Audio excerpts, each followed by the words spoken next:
Good morning friends, তোমরা ভালো আছো? আমি ভালো নেই। এখন বাজে হচ্ছে 11টা, সমস্ত কাজবাজ হয়ে গেছে। আর কালকে যেহেতু ষষ্ঠী ছিল, ভেবেছিলাম কালকে তো শনিবার আর যাওয়া হয়নি মেয়েকে নিয়ে, ভেবেছিলাম আজকে যাব। সব কিছু বার করে, যে মেয়ের জামা, আমার জামা, ছেলে ও বাবা রেডি হয়ে বসে আছে, শুধু আমি এখন রেডি হইনি। নেমেছে বৃষ্টি, কেমন ভালো লাগে বলো? ভালো লাগছে না? দেখবে বৃষ্টি পড়ছে, বৃষ্টিটা কমলে আবার বেরাবো। ভালো লাগে না, কপালটাই খারাপ। দাঁড়াও, তোমাকে দেখাচ্ছে বৃষ্টি হচ্ছে। ওরে মা, ইসে তো ওলাতে কত বলছে? 300। 300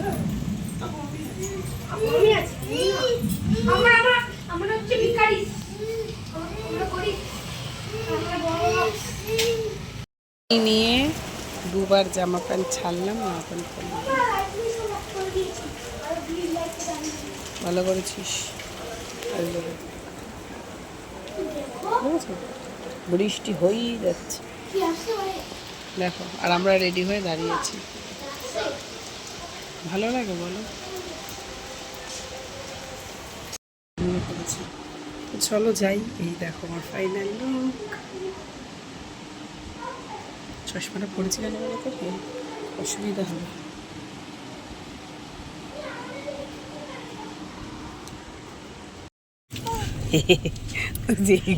যাওয়া আমাদের এইভাবেই কপালে আছে।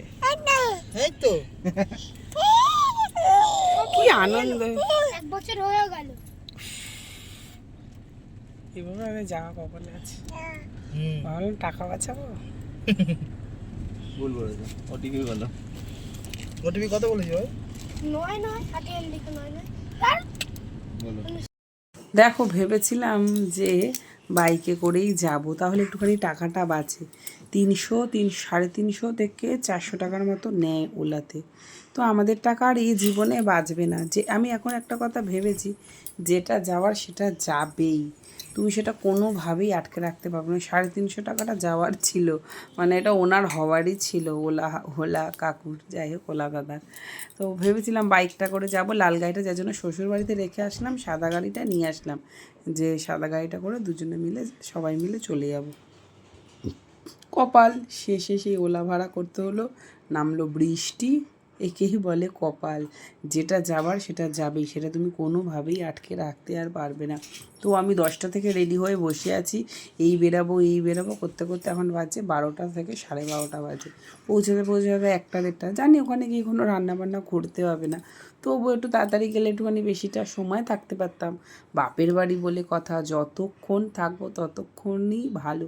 মানে অল্পতে না মন ভরে না, আবার বাপের বাড়িতে কিন্তু সময় কাটাতে খুব ভাল লাগে, তাই না? আমার তো মানে বিশাল, মানে আমার মতো সব মেয়েরাই বাপের বাড়িতে সময় কাটাতে খুব ভালোবাসে। তো দেখো ফাইনালি নেমে গেছি, এসেই হচ্ছে মেয়েকে খাইয়ে দিয়েছি। তো মেয়ের খাবারটা আমি করে নিয়েই এসেছিলাম। আর এদিকে মা যেটা করছে, জামাই ষষ্ঠীর বিশাল আকর্ষণ হচ্ছে মাংস। তো সেটা তো করতেই হবে। আর মাংসটা কেন বলো তো এরকম, আমার পিস্তো তো দিদি না, ওর আলসার হয়েছে, তার জন্য ঝাল কিছুই খেতে পারে না। ওরটা তুলে মা আবার পরে লঙ্কার গুঁড়ো দেবে। তো মাংসর কালার লাল লাল না হলে ভাল লাগে? তো চলো, এই দেখো মাংস, আর মাংসটা কিন্তু খাসির মাংস। খাওয়া দাওয়া কিন্তু হয়ে গেছে, এবার খেয়ে দেই যেই উঠেছি অমনি পেয়েছে হচ্ছে ঘুম। তো বাবা, খেলে বাঙালিরা খাবেই আর ঘুমাবে না এমনটা কিন্তু কখনোই নয়। তো ভাতের মুখে কিন্তু ঘুমটা খুব আসেই। মেয়ে তো এখন ঘুমাচ্ছে না, আর মেয়ে না এখানে এসে না খুব সমস্যা করছে। তারপরে জানি না কি করব মেয়েকে নিয়ে। এই যে আমাদের পুকুর, কত সাঁতার কেটেছি ছোটোবেলায়। আর ওই যে দূরে বাড়িটা দেখছো, ওইখানে হচ্ছে আমাদের মাঠ। আর এই যে মাছ ধরছে, এখানে এটা একটা ঘাট। তো দেখেছো কি সুন্দর লাগছে জলটা। আর আগে ফ্ল্যাট ছিল না, এখন হয়েছে নতুন নতুন ফ্ল্যাট। তোমাদেরকে আরেকটা জিনিস দেখাই।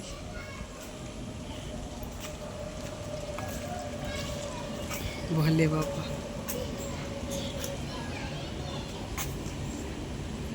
লোকনাথ বাবা, এই যে বড় শিব ঠাকুর।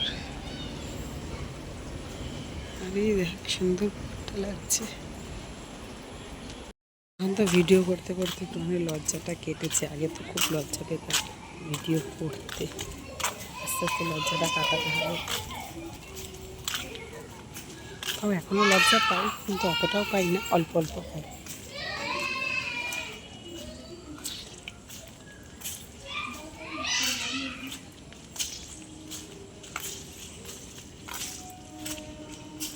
চলো এবার আমি আমার বাড়ির গলিতে ঢুকছি।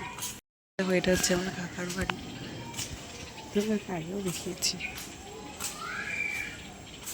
এটা হচ্ছে আমাদের জেঠু বাড়ি, আর এটা হচ্ছে আমাদের বাড়ি।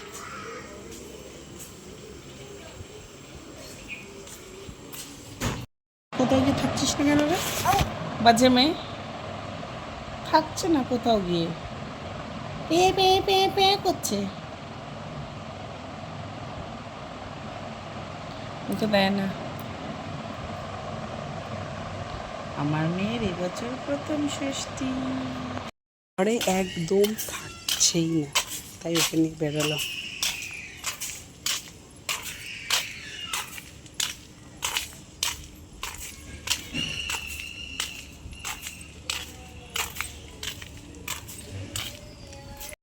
তো মেয়েকে একটুখানি বাইরে দিয়ে ঘুরিয়ে নিয়ে আসলাম, তারপরে এখন খেতে বসেছে হচ্ছে আইসক্রিম। তো আমাদের বাড়িতে এতটা মেম্বার 25খানা আইসক্রিম হয়েছে, কারণ আমরা 4 দিদিই গেছিলাম। তো আমাদের কাকিমা, মা, পিস্তত দিদি, পিসি সবাই এসেছিলো, তাহলে 25টা তো লাগবেই না। তো খাইয়েছে হচ্ছে আমার জ্যাঠতো দিদি। তো চলো খাওয়া দাওয়াটা সেরে নিই। না শুধু লঙ্কার গুঁড়ো নিয়ে নেবো, হাঁটছি তো। আইসক্রিম টাইসক্রিম খেয়ে তো এখন বেরিয়ে যাচ্ছি বাড়ির উদ্দেশ্যে। আবার সেই ওলা, বললাম না যেটা যাওয়ার সেটা যাবেই। আজকে রবিবারের বাজার, ম্যাজিক একদম পাওয়া যাচ্ছে না, তো অনেকক্ষণ দাঁড়িয়ে বাড়িতে তোমাদেরকে বলছিলাম না আস্তে আস্তে আমাদের বাড়ি যেতে গেলে কিন্তু দক্ষিণেশ্বর মন্দির, এই মন্দিরটা রামকৃষ্ণই তৈরি করেছে বুঝেছিস বাবা। আর আমার বিয়ে হয়েছে তো মেয়েদের যেই বাড়িতে উঠেছে সেম করেছে অন্নপূর্ণা পুজোর দিন। ওর মানে আমাদের শ্বশুর বাড়িতে তো পুজো হয় প্রত্যেক বছর, তো সেম থাকতে কিছুতেই চাইছে না। তো এরকমটাই করে আমার লোকজন মনে হয় একদম পছন্দ করে না। তো দেখো রাতের খাবারটা তো নিয়ে এসেছি, বিরিয়ানি, মাটন বিরিয়ানি আর মাটন কষা। তো সেগুলো আবার ভালো করে গরম করে নিই। আর সুন্দরী কিন্তু রেকর্ড, আমি আজকে চা খাইনি, শরীরটা এতটাই খারাপ লাগছিল ওই জন্য চাও খাইনি। তো চলো সব কিছু গরম টরম করে খেতে বসে যাই। মেয়ে তো এখনও এসেই না, মেয়ে খুব সারাদিন তো মেয়ে ঘুমায়নি, তাই মেয়ে এসেই দেখি ঘুমিয়ে পড়েছে। ওকে উঠলে ওকে নেক্সট টাইমটা খাইয়ে দেবো। তো চলো এই হচ্ছে বিরিয়ানি, এই হচ্ছে মাটন কষা, আর এই হচ্ছে মুরগির মাংসটা আমার মাই করেছিল। তো চলো খাওয়া দাওয়াটা সেরে নিয়ে। দুপুরবেলা কী কী মেনু হয়েছিল তোমাদের তো বলাই হয়নি।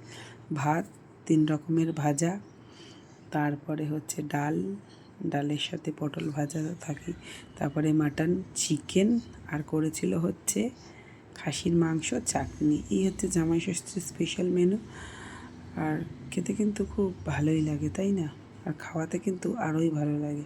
তো চলো আমরা সবাই মিলে খেতে বসে গেছি। তো আজকের মতো শেষ করছি। আর বিরিয়ানিটা খেতে কিন্তু খুব সুন্দরই হয়েছিল। তো তোমরা কে কী খেলে জামাই ষষ্ঠীতে অবশ্যই কমেন্ট করে বলো। আমাদের বিরিয়ানি হলে কিন্তু আর কিছু লাগে না। তো বিরিয়ানিটা খেতে কিন্তু খুব সুন্দর হয়েছিল, একদম অসাধারণ। তো তোমরা তো বিরিয়ানি খুব পছন্দ করো, আর আমার ছেলে কিন্তু সেই ভালোবাসে। আমার ছেলেও যেমন ভালোবাসে, আমার বরও তেমন ভালোবাসে। আর আমার বর জানে না যে ক্যামেরাটা অন আছে, নইলে কিন্তু কখন বলতো যে ক্যামেরাটা বন্ধ করো। ওরা সবাই খেতেই মনোযোগ। তো চলো বেশি আর বকবক করবো না, মাটনটা রেখে দিয়েছি পরের দিন খাবো বলে। আর আজকে এমনি চিকেন দিয়েই খেয়ে নিই। তো চলো ভিডিওটা আজকের মতো শেষ করলাম, টাটা বাই।